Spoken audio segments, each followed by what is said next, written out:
Welcome to this explainer. Today we're unpacking a really fascinating clinical paradigm shift in nutritional science. For a long time, the prevailing wisdom was pretty simple, right? Just hit a specific target for dietary iron intake and you're good. No deficiency. But as we're going to see when we dive into the latest scientific literature, the body's actual absorption process is way more intricate and tightly regulated than a simple numbers game. So let's jump right in. Here is our roadmap for today. First, we'll look at the bioavailability paradigm. Second, the physiology of iron absorption. Third, we'll meet the gatekeeper, hepcidin. Fourth, dietary interactions. And finally, future research and interventions. Starting off with Section 1, the bioavailability paradigm. Now, this brings us to a fundamental clinical question. Is total dietary iron intake enough to prevent deficiency?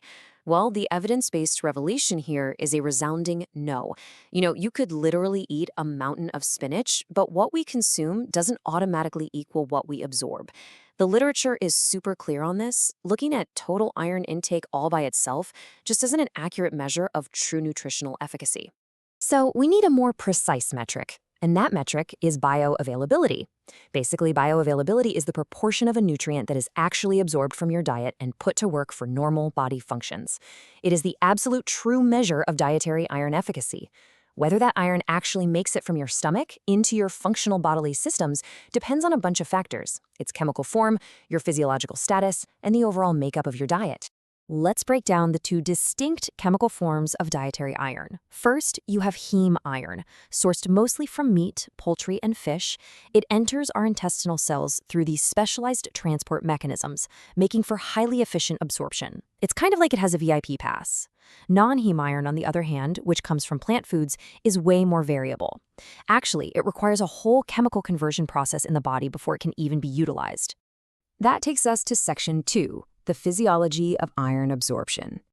Okay, so because non-heme iron is so variable, it first has to be converted from the ferric form, Fe3+, into the ferrous form, Fe2+.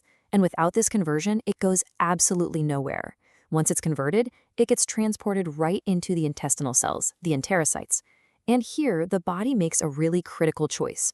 The iron is either stored temporarily right on the spot as a protein called ferritin, or it gets exported out into the broader circulation through a protein channel known as ferroportin. So what happens to the iron that actually makes it into the bloodstream? Well, it binds to a transport protein called transferrin, and that delivers it to your tissues to support vital functions, like hemoglobin synthesis and cellular metabolism. Any excess, that gets safely stored away, mostly in the liver, spleen, and bone marrow.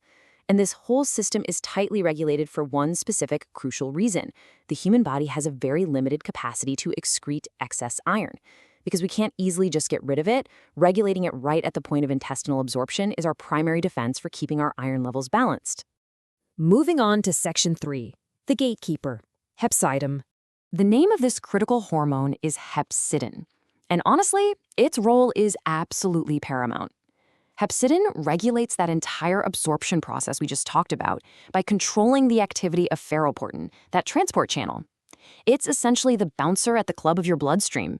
If we can't easily excrete iron, hepcidin's job of deciding what gets in is quite literally everything when it comes to iron homeostasis. The clinical mechanics of hepcidin are so fascinating. When your body's iron stores are sufficient, or, and this is crucial, when inflammation, infection, or chronic disease is present, hepcidin concentrations spike. This actively reduces intestinal iron uptake. What this means in practice is that inflammation can completely halt iron absorption, even if a patient's diet is 100% perfect. Conversely, during periods of iron deficiency or high physiological demand, hepcidin production drops. This essentially opens the gates, allowing for much greater intestinal iron absorption. Let's look at Section 4, dietary interactions.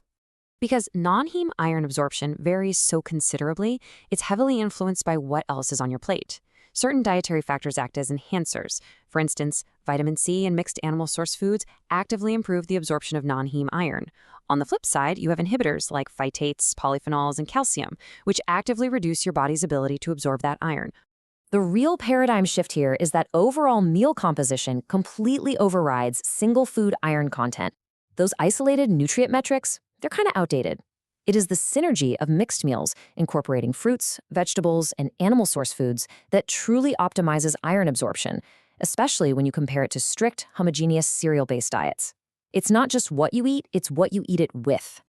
Finally, Section 5, Future Research and Interventions. Despite everything we know, the research gap in this field is still pretty significant. Historically, there's been this over-reliance on studying isolated nutrients under heavily controlled lab conditions. But, that's not how humans actually eat out in the real world. There is surprisingly limited evidence evaluating real-world habitual dietary patterns. We desperately need more research into long-term dietary counseling, culturally appropriate meal planning, and the incredibly complex interactions between gut health, dietary diversity, and iron bioavailability.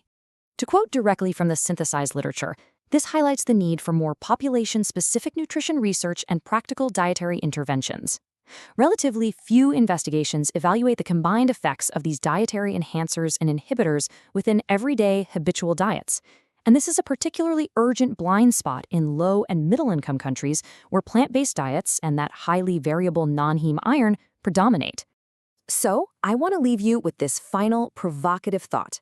How can we evaluate sustainable food-based approaches that actually improve iron status without relying solely on supplementation? Understanding the science of bioavailability, the precise role of hepcidin, and the synergy of dietary interactions gives us the clinical foundation to start answering this. The future of global nutrition isn't just about handing out pills. It's about engineering culturally appropriate, diverse diets that work seamlessly with our body's brilliant physiology. Thanks for joining me on this explainer. I hope this deep dive leaves you with a much richer, more professional understanding of the actual science of iron absorption.